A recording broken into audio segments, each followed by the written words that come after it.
Tripura Pradesh Congress Committee President Ashish Kumar Saha confidently stated that the opposition India bloc would secure over 350 MPs support to form the next central government.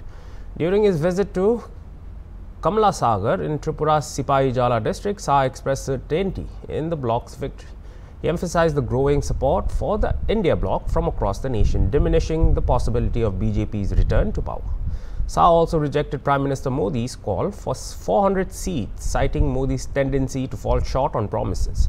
He asserted that the BJP recognized its inability to meet its targets. Saha concluded by affirming that according to their calculations, the India bloc would secure a comfortable majority with the backing of more than 350 MPs. শুধু আশাবাদী নয়, নানা সমীক্ষায় যেটা উঠে আসছে বা দেশের মানুষের ইন্ডিয়া জোটের প্রতি যেভাবে মানুষ সমর্থনে এগিয়ে আসছে, প্রতিটা জনসভায় লক্ষাধিক মানুষের ভিড় হচ্ছে।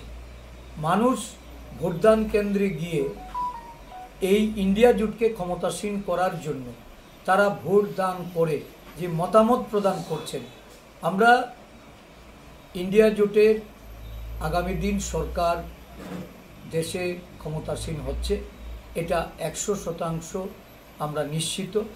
নরেন্দ্র মোদী তৃতীয়বার প্রধানমন্ত্রী হতে পারছেন না এবং দেশে নতুন সরকার প্রতিষ্ঠার মাধ্যমে কংগ্রেস দলের নেতৃত্বে দেশ শাসন করার জন্য সরকার গঠিত হচ্ছে।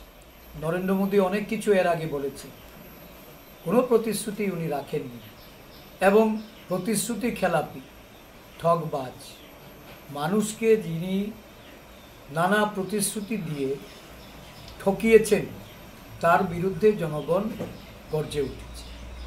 400 পারের স্লোগান দিয়ে মানুষকে সম্মোহিত করার সুযোগ এটা যে নেই, এটা বিজেপিও হারে হারে টের পেয়েছে।